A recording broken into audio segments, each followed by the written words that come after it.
Break के बाद आपका स्वागत है और राज्यसभा सदस्य शादीलाल बत्रा से बातचीत आगे बढ़ाते हैं और पूछते हैं अगला सवाल। आप अगर हरियाणा की खबरें लगातार पढ़ते हो, टीवी चैनल पर अगर हरियाणा की खबरें लगातार देखते हो, तो आप ये ज़रूर पाएंगे कि ज़रा सी कोई आपदा आती है, चाहे पाला मार गया है, चाहे बारिश की वजह से फसल बर्बाद हो गई है, या नकली बीज की वजह से, या नकली पेस्टिसाइड की वजह से, हरियाणा के लोग तुरंत सड़कों पर उतर आते हैं और मुआवजे की मांग करने लगते हैं। तो कहाँ पेशेंस है? नहीं, ये वो जागरूक है। वो सोचते हैं कि सरकार हमारी अपनी है। वो ये सोचते हैं कि ये आपदा आई है तो सिर्फ हम ही इसको क्यों भुगतें, सारा हरियाणा इकट्ठा होकर, सारी सरकार साथ आके इसको आगे चलें। तो इसके लिए ये नहीं कि कोई अपने अधिकार मांगे, कोई अपना सरकार को ये बताए कि इस एरिए में ये नुकसान हो गया है, तो उसकी पूर्ति के लिए आप आगे ना हो। ये आपदा, ये जो संघर्ष या वो कह सकते हैं कि सड़कों पर उतरना को वो नहीं होता। इसका एक मतलब आता है कि वो लोग आए, गिरदावरी करा लीजिए, गिरदावरी के लिए अनुमान लगवा लीजिए कि कितना है, उसके से किसान को क्या दे सकते हैं उतना ही दे दीजिए, तो इससे किसान संतुष्ट हो जाता है। लेकिन आज मैं बताऊं, कल ही हमारे कृषि मुख्यमंत्री जी ने गन्ने का भाव वो दिया जो सारे देश में कहीं नहीं है। 301 रुपये क्विंटल का भाव कहीं नहीं है, 295 का भाव कहीं नहीं है, 290 का भाव, 290 ये दिया। ये किस लिए दिया?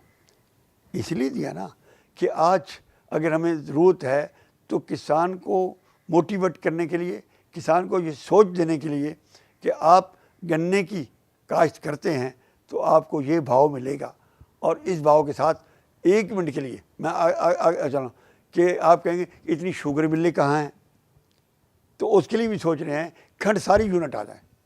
खंड सारी यूनिट आने से क्या होगा कि काफ़ी हाथों को काम मिलेगा। वो काम मिलेगा तो वो जो इनकम होगी वो उन हाथों को बच जाएगी और अल्टीमेटली हरियाणा का विकास होगा।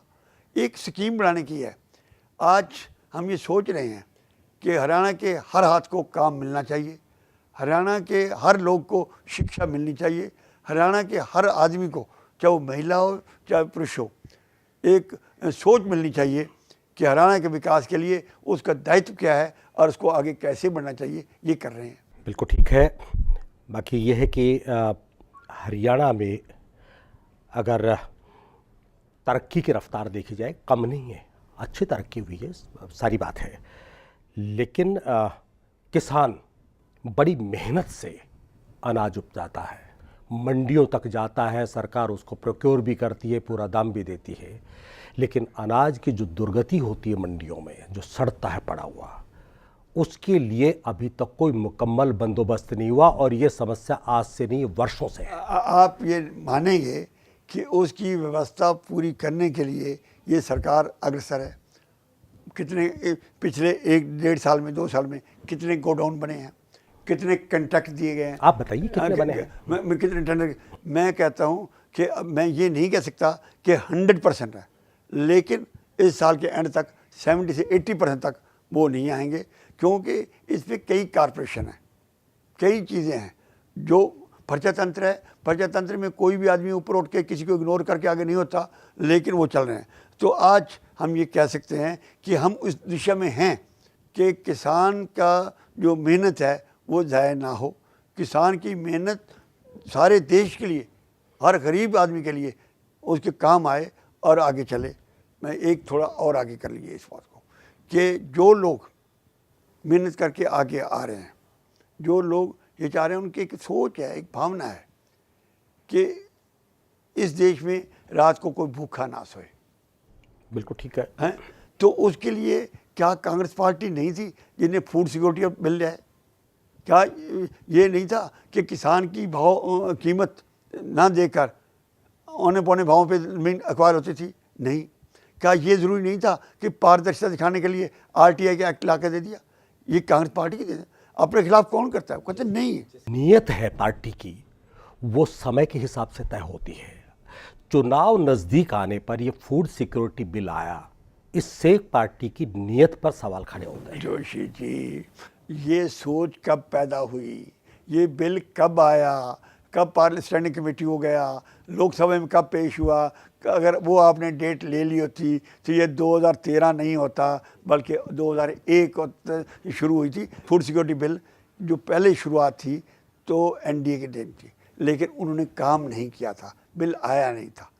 हैं, जब उनकी सरकार 2004 में चली गई तो 2005 में ये आया, और फिर 2011 से तो लोकसभा में पेंडिंग था। तो ये इसके वही बात में पहले वाली बात आ जाती है कि देखने वाला किस भावना से सोच रहे हैं, करने वाला किस भावना से कर रहा है, इसका तो करना होगा। वो बिल्कुल ठीक है। लोकतंत्र में हर बात के मायने निकालने का हर व्यक्ति को अधिकार है। मैं ऐसे ना, वो अगर पूरे तथ्य सामने रखकर ये करे कि ये सोच उत्पन्न कब हुई और इसको अमली जामना किसने पहनाया, वो कौन सा साल था, लेकिन ये सोच आ गई थी कि हमारे हिंदुस्तान में कोई भूखा ना सोए, नहीं तो वो क्या कहेगा कि आज़ाद हिंदुस्तान हो गया और आज मुझे भूखा सोने पड़ रहा है। अच्छा, ये बताइए, केंद्र की सरकार को परफॉर्मेंस के हिसाब से 10 में से कितने नंबर देना चाहेंगे और हरियाणा की सरकार को कितने नंबर देना चाहेंगे? हरियाणा की सरकार में मैं बड़ा क्लियर कह सकता हूँ कि आज एंटी इनकम्बेंसी नाम का नहीं है, मुख्यमंत्री के खिलाफ या सरकार के खिलाफ। तो जब एंटी इनकम्बेंसी नहीं होती, नंबर आप दे दीजिए ना, मैं तो उसके लिए क्या नंबर दूंगा। लेकिन जो महंगाई हुई है, आज जो विपक्षी दल शोर कर रहा है, महंगाई हुई है, मैं मानता हूँ महंगाई हुई है इसमें, लेकिन ये ग्लोबल महंगाई है। ये हम अपने आप को अछूते नहीं हो सकते। ये महंगाई जो है, इकोनॉमिक स्लो डाउन अमेरिका में भी आया था, जो देश का सबसे बलवान देश है, और उन्होंने भी संभाला था। लेकिन उससे पहले हिंदुस्तान संभल जाएगा। हिंदुस्तान का देख लेना कि ये जो जीडीपी आ रहा, जो कम हुआ, ये एनडी के टाइम जब वाजपेयी थे तब भी आया था 4.5, शुरू के देख लीजिए 2001-2002 में, आज कम है। मैं इसको ठीक नहीं मान रहा, इन्फ्लेशन है, वो काम चल रहे हैं, लेकिन आप अगले 2 महीने में 3 महीने देखेंगे कि ये इन्फ्लेशन ख़त्म होगी, रुपए की जो ताकत है वापस आएगी। अभी तो रुपये काफ़ी हद तक इम्प्रूव कर गया, लेकिन महंगाई भी कम होगी। अच्छा, महंगाई के पीछे क्या सिर्फ इकोनॉमिक पॉलिसी है? क्या डिमांड एंड सप्लाई का नहीं है? क्या प्रोडक्शन नहीं है? अगर बारिश आ गई और प्रोडक्शन ख़त्म हो गई तो फिर शोर हो गया कि भाई ये हो गया। अब सिर्फ प्याज पे महंगाई चलेगी? प्याज पे गवर्नमेंट आएगी और जाएगी। प्याज क्या चीज़ है? बारिश आ गई, नासिक में आ गई, महाराष्ट्र में आ गई दूसरे, और प्याज नहीं आया तो फिर क्या हो गया? लेकिन हमारे विपक्षी दलों, जिनके पास और कोई कार्यक्रम नहीं सिवाय शोर करने के लिए, उन्हें शोर कर दिया। अब ये तो फ्रीडम ऑफ स्पीच है ही, और तो इसलिए प्याज का आपको शुक्रगुजार होना चाहिए कि प्याज की वजह से एक बार दिल्ली में आपको सरकार मिली थी। आप उसको प्याज की वजह से सरकार मिली है, प्याज के साथ और क्या थे? महंगाई की वजह से सरकार मिली थी। महंगाई की वजह से सरकार, हम नाम देखो, जब बात हो जाता है ना तो नाम कोई दे दो, लेकिन प्याज तो एक ऐसी चीज़ है। लाल बहादुर शास्त्री ने कहा था, जब हमारे पास अनाज नहीं होता था, कि 1 दिन का व्रत रखो। अगर आज हम 1 मिनट के लिए प्याज इस्तेमाल करना बंद कर दें तो क्या खाना नहीं खा सकते? क्या वो नहीं कर सकते? लेकिन नहीं, वो बात नहीं है। अगर परमात्मा ना करे, हमारे कंट्री में प्याज नहीं पैदा होता और सरकार कहती कि ना प्याज ना लो, फिर क्या होगा? ये जो है ना, परिभाषा देते हैं कि प्याज तो गरीब की एक खुराक है, गरीब का सेब है। अब गरीब का सेब है, कुछ बात है। ये बातें अच्छे अच्छे शब्द इस्तेमाल करना बात वो नहीं है। प्याज में कितनी ताकत है, क्या पोजीशन, वो नहीं है। लेकिन एक टाइम था कि प्याज में मुक्का मार के नमक लगा के रोटी खा लेते थे, आज वो नहीं है। आज को किसान भी नहीं करता। ठीक है बत्रा जी, आप सीधे सवाल पे हमारे यहाँ आए, आपका बहुत बहुत शुक्रिया। बहुत बहुत धन्यवाद। बहुत